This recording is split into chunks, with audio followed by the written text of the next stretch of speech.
How to close a bank account.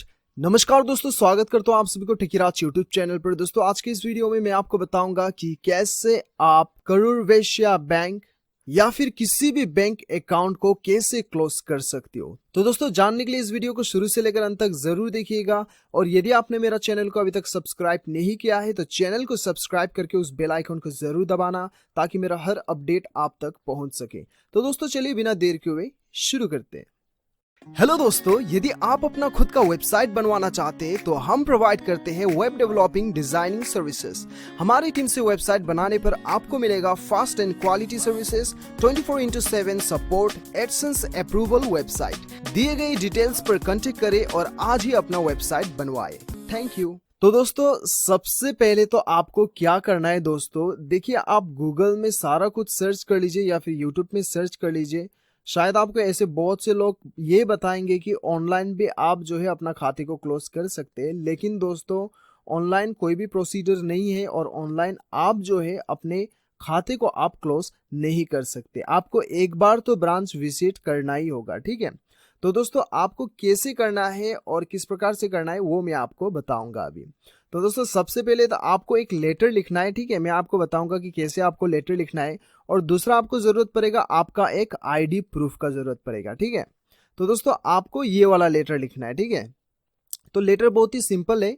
यहाँ पे आपको क्या करना है, टू द मैनेजर और ब्रांच का नाम लिखना है यहाँ पे, ठीक है। टू द मैनेजर और ब्रांच का नाम लिखना है और यहाँ पे ब्रांच का एड्रेस लिखना है, ठीक है। उसके बाद सब्जेक्ट में आपको क्लोज बैंक अकाउंट लिखना है।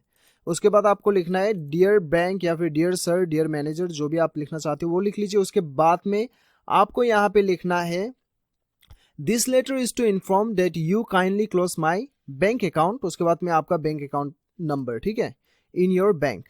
उसके बाद में I am not operating this account from a long period of time, now I decided to discontinue this account. उसके बाद में आपको क्या करना है, I am returning my debit card, passbook and cheque book to the bank branch, ठीक है। ये इतना लिखना है आपको।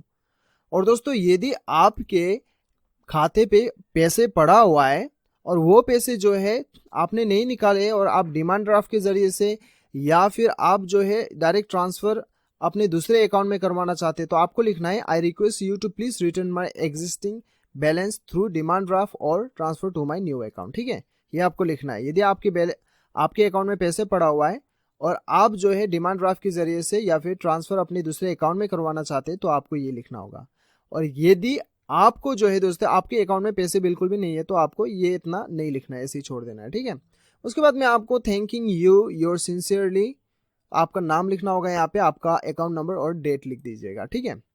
तो दोस्तों ये लिखने के बाद में आपको जेरोक्स करना होगा, प्रिंट कर लीजिए। प्रिंट करने के बाद में प्रिंट कॉपी में आपको अपना आईडी प्रूफ आपको पेस्ट करना होगा, चिपका दीजिएगा, स्टेपलर से चिपका दीजिए। उसके बाद में वो लेके आप अपना बैंक में चले जाइए और ब्रांच मैनेजर को जाके आप दे दीजिए। आपका इंस्टेंट अकाउंट जो है आपका बंद हो जाएगा, ठीक है।